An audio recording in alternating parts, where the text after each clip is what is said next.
दुमका में फंदे से लटकी मिली लाश पर राजनीति शुरू। सीएम हेमंत सोरेन और निशिकांत दुबे ट्विटर पर आपस में भिड़े। वहीं दुमका की घटना पर सीएम सोरेन ने किया ट्वीट, लिखा दुमका की घटना दुखद, आरोपियों को गिरफ्तार कर लिया गया। बीजेपी सांसद निशिकांत दुबे ने सीएम सोरेन पर निशाना साधा। ट्वीट कर लिखा, सीएम सोरेन आरोपी का नाम क्यों नहीं लेते। अंकिता के बाद झारखंड में एक और लड़की की हत्या से हड़कंप। नाबालिग लड़की से रेप के बाद हत्या कर शव को पेड़ पर लटकाए जाने की आशंका। बीजेपी ने हत्या पर उठाए सवाल, कहा झारखंड में दलित आदिवासी सुरक्षित नहीं। दुमका में आदिवासी लड़की का शव मिलने का मामला, नाबालिग का आरोपी गिरफ्तार। पेड़ से लटका मिला था बच्ची का शव।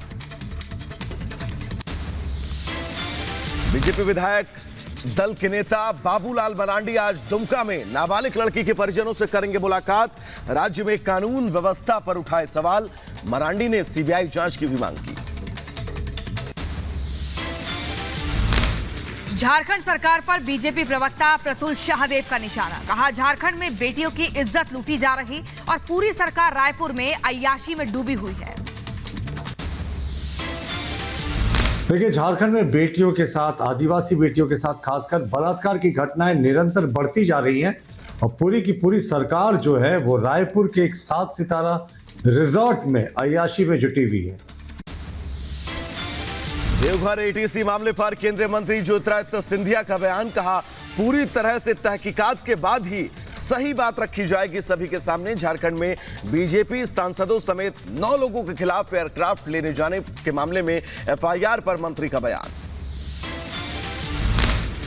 झारखंड की बेटी को जिंदा जलाने के मामले में एमपी के गृह मंत्री का बड़ा बयान, कहा अवार्ड वापसी गैंग कहां गायब हुआ, टुकड़े टुकड़े गैंग कहां है। हमारी बेटी को झारखंड में जिंदा जला दिया, बोली ये कुछ नहीं बोली। भाजपा शासित राज्य में अगर कोई घटना हो जाए, फिर आप देखिए नसरुद्दीन शाह जी को, इनको फिर देश में रहने से डर लगेगा, फिर एक अवार्ड वापसी गैंग है वो सक्रिय हो जाएगी। जम्मू कश्मीर चुनाव आयोग ने बुलाई बैठक, कल शाम 4 बजे होगी सर्वदलीय बैठक। कल शाम 4 बजे सर्वदलीय बैठक को लेकर तैयारियां पूरी। 25 लाख नए मतदाताओं को जोड़ने पर पार्टियों की आशंकाओं को दूर करने के लिए बैठक। आज रामपुर दौरे पर रहेंगे सीएम योगी आदित्यनाथ। रामपुर जिला प्रशासन की तैयारी पूरी। दोपहर 1 बजे 73 करोड़ के विकास कार्यों की सौगात देंगे। मध्य प्रदेश के भोपाल में आज बीजेपी की महत्वपूर्ण बैठक, कई प्रस्तावों पर होगी चर्चा। विधानसभा चुनाव का रोडमैप भी तैयार किया जाएगा। बीजेपी कोर ग्रुप के तमाम नेता मौजूद रहेंगे। रांची में आज शाम होगी बीजेपी विधायक दल की बैठक। 5 सितंबर को होने वाले एक दिन के सत्र को लेकर बनेगी रणनीति। बैठक में बीजेपी के कई वरिष्ठ नेता मौजूद रहेंगे। दिल्ली में नई आबकारी नीति में भ्रष्टाचार को लेकर आज लगेगी जनता की अदालत। कनॉट प्लेस के सेंट्रल पार्क में चलाई जाएगी जनता की अदालत। आदेश गुप्ता और नेता प्रतिपक्ष रामवीर सिंह बिधोड़ी की उपस्थिति में लगेगा मंच। दिल्ली के रामलीला मैदान में आज कांग्रेस का भारत जोड़ो रैली का आयोजन। महंगाई के खिलाफ कांग्रेस कार्यकर्ता प्रदर्शन करेंगे। राहुल गांधी के नेतृत्व में रैली होगी। सुबह 11 बजे से जुटेंगे कार्यकर्ता। जम्मू कश्मीर में गुलाम नबी आजाद की मेगा रैली आज। रैली में आजाद कर सकते हैं नई पार्टी का ऐलान। जम्मू में तेजी से चल रही रैली की तैयारियां। गुलाम नबी आजाद के समर्थन में लगाए गए पोस्टर एक दिन बाद ही हटाए गए। नगर निगम से नहीं मिली थी पोस्टर हटाने की अनुमति। आजाद कैंप के नेता सलमान निजामी का बयान, कहा काफी लोगों के कॉल आ रहे हैं, अभी पार्टी के नाम का ऐलान नहीं हुआ। लोग आजाद साहब का नेतृत्व चाहते हैं, विरोधी घबराए हुए हैं। सोनाली फोगाट का परिवार सीबीआई की जांच को लेकर आज हाईकोर्ट में दायर करेगा याचिका। इससे पहले भी परिवार ने सुप्रीम कोर्ट में चिट्ठी लिखकर सीबीआई की जांच की मांग की थी। एक्ट्रेस नोरा फतेही से दिल्ली पुलिस की आर्थिक अपराध शाखा ने की पूछताछ। ठग सुकेश से संबंधों को लेकर दिल्ली पुलिस ने 6 घंटे पूछताछ की। मनी लॉन्ड्रिंग केस में दिल्ली पुलिस जैकलिन फर्नांडिस से भी करेगी पूछताछ। पुलिस ने दोबारा नोटिस भेजकर 12 सितंबर को पेश होने को कहा। इससे पहले 29 अगस्त के लिए भेजा था नोटिस। पुरानी पेंशन व्यवस्था लागू करने पर बोले झारखंड के सीएम हेमंत सोरेन। कहा आज राज्य के कर्मी खुश हैं। बीजेपी पर तंज कसते हुए कहा मैं बोलने में नहीं काम करने में विश्वास रखता हूं। झारखंड एसएससी पेपर लीक मामले में सीएम धामी का बड़ा action. Zero tolerance on corruption की नीति और माफियाओं पर सख्त कार्रवाई के निर्देश। पेपर लीक मामले में दोषियों पर 25-25 हजार का इनाम। तत्काल कमेटी का गठन कर दिया है और जो भर्तियों में गड़बड़ियां हुई हैं उन गड़बड़ियों की जांच के लिए कमेटी काम करेगी कि किसी भी कीमत पर किसी के साथ भी कोई अहित नहीं होने दिया जाएगा। उत्तराखंड में भर्ती घोटाला मामले में 3 सदस्यों की जांच कमेटी गठित। विधानसभा अध्यक्ष ने 1 महीने में जांच रिपोर्ट देने को कहा। विधानसभा सचिव मुकेश सिंघल को जांच तक लंबी छुट्टी पर भेजा गया। उत्तराखंड में मनचाहे लोगों को नियुक्ति देने के मामले में विधानसभा अध्यक्ष रितु खंडूरी का बड़ा फैसला। कहा जो भी दोषी पाया जाएगा बख्शा नहीं जाएगा, कड़ी से कड़ी कार्रवाई की जाएगी। बसपा अध्यक्ष शिवपाल यादव का सपा को लेकर बड़ा बयान। कहा सपा के साथ उनका कोई रिश्ता नहीं। 2022 चुनाव में साथ जाना उनकी सबसे बड़ी गलती। एआईएमआईएम चीफ असदुद्दीन ओवैसी ने गृह मंत्री अमित शाह और तेलंगाना सीएम केसीआर को चिट्ठी लिखी। हैदराबाद मुक्ति दिवस की बजाय राष्ट्रीय एकता दिवस मनाने की मांग। 16 सितंबर को तिरंगा रैली निकालने का ऐलान। तेलंगाना की सरकार और नरेंद्र मोदी की सरकार 17 सितंबर को नेशनल इंटीग्रेशन डे के तौर पर मनाएगी, कौमी यकजहती के दिन के तौर पर मनाएगी। ओवैसी के हैदराबाद दिवस मुक्ति वाले बयान पर बोली निर्मला सीतारमण। कहा तेलंगाना मुक्ति दिवस मनाने में राज्य सरकार को है हिचकिचाहट। राज्य बीजेपी तेलंगाना मुक्ति दिवस मनाने के लिए मुखर। जेडीयू की मीटिंग के बाद बिहार के सीएम नीतीश का बीजेपी पर बड़ा हमला। कहा बीजेपी को देश में 50 सीटों पर समेटना है। उधर मणिपुर में जेडीयू विधायकों को तोड़ने पर भड़के नीतीश कुमार। कहा बीजेपी पर लगातार असंवैधानिक काम जो है वो कर रही है। 2024 में जनता इन सभी बातों का जवाब देगी। बीजेपी नेता सुशील मोदी ने नीतीश कुमार पर किया पलटवार। कहा मणिपुर अरुणाचल जेडीयू मुक्त, अब बिहार की बारी। महागठबंधन पर बरसे केंद्रीय राज्य मंत्री अश्विनी चौबे। कहा अभी 1 विकेट गिरा, जल्द ही सरकार गिरेगी। नीतीश कुमार तो डमी, लालू यादव के पास रिमोट। ट्विटर पर राहुल से आगे निकले यूपी के सीएम योगी आदित्यनाथ के राहुल गांधी से ज्यादा फॉलोअर्स। महाराष्ट्र के बुल्ढाणा में शिंदे गुट और उद्धव गुट में टकराव। बुल्ढाणा में दोनों गुट के लोगों ने किनारेबाजी। रैली के दौरान दोनों गुट आपस में भिड़े। दोनों गुटों ने एक दूसरे के खिलाफ जमकर नारेबाजी की। यूपी के गोरखपुर में योगी सरकार का बड़ा फैसला। मुस्लिम नाम वाले वार्डों का हुआ हिंदू नामकरण। करीब 80 वार्डों का नाम बदलकर दी गई नई पहचान। सीएम योगी ने मुरादाबाद में प्रधानमंत्री आवास योजना के तहत निर्माण परियोजनाओं का निरीक्षण किया। लोगों को भी संबोधित किया।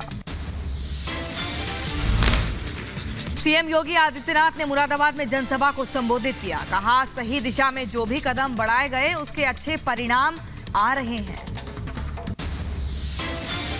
यूपी के मुरादाबाद से सपा सांसद एसटी हसन ने सीएम योगी से की मुलाकात। कई मुद्दों को लेकर चर्चा की। आजम खान को लेकर सीएम योगी से बातचीत। 2 दिवसीय रायबरेली के दौरे पर पहुंचे कृषि मंत्री नरेंद्र सिंह तोमर। हनुमान मंदिर में पूजा अर्चना की। फिरोज गांधी कॉलेज के लाभार्थी सम्मेलन में शिरकत की। हिंदुस्तानी आवाम मोर्चा के राष्ट्रीय अध्यक्ष दानिश रिजवान ने गिरिराज सिंह के बयानों पर किया पलटवार। कहा मदरसों में आतंकवादी गतिविधियां नहीं होती बल्कि आरएसएस के कार्यालयों की जांच की जानी चाहिए। पटना में छात्रों की पिटाई करने वाले एडीएम को कारण बताओ नोटिस। जांच कमेटी की रिपोर्ट में केके सिंह पाए गए दोषी। नौकरी मांगने पर अभ्यर्थियों को लाठियों से पीटने का आरोप। अंगों के प्रत्यारोपण मामले पर बोले बीजेपी नेता सुशील मोदी। कहा अमेरिका और चीन के बाद तीसरे नंबर पर भारत। 46 एनजीओ मिलकर देश में चलाएंगे बहुत व्यापक अभियान। अलीगढ़ में गणेश प्रतिमा की स्थापना पर मुस्लिम महिला के खिलाफ कट्टरपंथियों का फतवा। मुफ्ती ने जारी किया वीडियो संदेश। पीड़ित ने मौलाना को बताया जिहादी।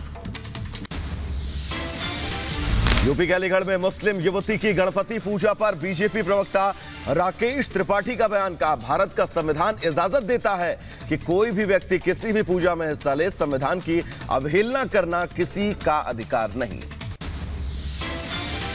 अलीगढ़ को लेकर के जिस तरह की हायतौबा मचाई जा रही है, महिला को प्रताड़ित करने का प्रयास किया जा रहा है, ये पूरी तरह से गैर कानूनी है। कोई भी व्यक्ति अगर गणपति जी की पूजा करना चाहे उसका मत हिंदू ना हो तो भी वो कर सकता है। ये इजाजत भारत के संविधान ने दी है। यूपी के बरेली में फंदे से लटका मिला युवक का शव। दूसरे समुदाय की लड़की से करता था प्रेम। लड़की के परिजनों पर हत्या करने का आरोप। गांव में तनाव। उत्तर प्रदेश की राजधानी लखनऊ में पहचान छिपाकर युवती से शादी और फिर धर्मांतरण का दबाव बनाने का मामला। आरोपी युवक के खिलाफ एफआईआर दर्ज। आरोपी ने जिम में नौकरी देकर शादी का रखा था प्रस्ताव। चाइनीज लोन ऐप केस में बेंगलुरु में ईडी ने 6 जगहों पर छापा मारा। पेटीएम, रिजरपे और कैश फ्री पर ईडी की रेड। छापेमारी में 17 करोड़ बरामद। ऐप्स से जुड़े अकाउंट्स भी फ्रीज किए। यूपी के गाजीपुर में बाहुबली मुख्तार अंसारी की पत्नी के दोनों भाइयों ने कोर्ट में किया सरेंडर। सरेंडर के बाद कोर्ट ने शर्जील रजा और अनवर रजा को भेजा जेल। यूपी के मैनपुरी में गणेश पंडाल में युवक नाचते समय बेहोश होकर गिरा। डॉक्टरों ने युवक को मृत घोषित किया। हनुमान का रोल कर रहा था युवक रवि। यूपी के बुलंदशहर में अवैध कॉलोनियों पर चला बीडीए का बुलडोजर। बिना नक्शा पास कराए बनाई जा रही कॉलोनियों को किया ध्वस्त। 17 बीघा जमीन पर बनाई जा रही थी अवैध कॉलोनी। किश्तवाड़ में पाकिस्तानी आतंकी मॉड्यूल का फूटा भांडा। मौलवी अब्दुल वाहिद गिरफ्तार। पाकिस्तानी आकाओं को दे रहा था संवेदनशील खबरें। सोशल मीडिया के जरिए आतंकी संगठन के संपर्क में आया था मौलवी। पाकिस्तानी सेना ने भारतीय नागरिक मोहम्मद राशिद को लौटाया। 30 अगस्त को पाकिस्तानी एरिया में चला गया था राशिद। मानसिक रूप से था परेशान। यूपी के सकलडीहा से सपा विधायक प्रभु यादव थाने पर धरने पर बैठे। विधायक के साथ समर्थकों ने भी पुलिस के खिलाफ जमकर नारेबाजी की। विधायक का आरोप, थानाध्यक्ष को कई बार फोन किया, उठाया नहीं। यूपी के बरेली में पोस्टमार्टम के बाद घर पर पहुंचा मृत सुनील का शव। ग्रामीणों ने शव सड़क पर रखकर लगाया जाम। जमकर नारेबाजी की। बीते दिनों दरअसल पेड़ से लटकता मिला था युवक का शव। यूपी के संभल में ग्रामीणों का अनोखा प्रदर्शन। गले में फांसी की फंदा डालकर पहुंचे संपूर्ण समाधान दिवस। चकबंदी विभाग पर किसानों की जमीन हड़पने और रिश्वत लेने का आरोप लगाया। सामूहिक खुदकुशी की चेतावनी। दिल्ली के राजौरी गार्डन में लगी भीषण आग। टेंट हाउस में आग लगने से हड़कंप। फायर ब्रिगेड की 23 गाड़ियों ने पाया काबू। दिल्ली के राजौरी गार्डन इलाके में देर रात पंडाल में लगी भीषण आग। मौके पर पहुंची दमकल विभाग की 23 गाड़ियों ने आग पर काबू पाया। फिलहाल आगजनी की घटना में किसी के हताहत होने की कोई खबर नहीं। झांसी में एक ट्रक में अचानक लगी आग। मौके पर पहुंची दमकल की टीम ने आग पर पाया काबू। बाइक सवार को टक्कर मारने के बाद ट्रैक्टर को भगा रहा था ड्राइवर। यूपी के बहराइच में तेज रफ्तार वाहन ने बाइक को मारी टक्कर। हादसे में एक की मौत, 2 लोग गंभीर रूप से घायल। यूपी के कासगंज में 2 बाइकों की आमने सामने भिड़ंत। हादसे में बाइक सवार एक महिला की मौत, 2 लोग गंभीर रूप से घायल। यूपी के बहराइच में सांप के डसने से युवक की मौत। खेत से काम कर घर लौट रहा था युवक। अस्पताल में इलाज के दौरान दम तोड़ा। यूपी के कासगंज में रफ्तार का कहर। तेजी से आ रही बाइक आपस में भिड़ी। एक महिला की मौत, 6 से ज्यादा लोग घायल। एमपी के नर्मदापुरम में अतिक्रमण हटाने की कई टीम पर गिरा छज्जा। टीआई के पैर में लगी मामूली चोट। बाल बाल हादसा टला। हरियाणा के रोहतक की महर्षि दयानंद यूनिवर्सिटी में फायरिंग। गोली लगने से 4 छात्र जख्मी। गोली लगने वालों में एक छात्र की हालत गंभीर। जम्मू कश्मीर के उधमपुर में नारकोटिक्स विभाग की बड़ी कार्रवाई। एक कार से 7 किलो हेरोइन बरामद, 2 तस्कर गिरफ्तार। बरामद हेरोइन की कीमत करीब 40 करोड़ रुपए। पश्चिम बंगाल में एसटीएफ को बड़ी कामयाबी, जिहादियों से संबंध रखने वाले 2 संदिग्ध गिरफ्तार। मुंबई एटीएस की मदद से डायमंड हार्बर जिले में पकड़े गए आरोपी। हरियाणा के रोहतक में फायरिंग से हड़कंप। एमडी यूनिवर्सिटी में फायरिंग से 4 लोग गंभीर रूप से घायल हुए। दबंगों ने गाड़ी के शीशे भी तोड़े। महर्षि दयानंद यूनिवर्सिटी में दबंगों ने की फायरिंग, गाड़ी के शीशे भी तोड़े। मौके पर पहुंची पुलिस जांच में जुटी।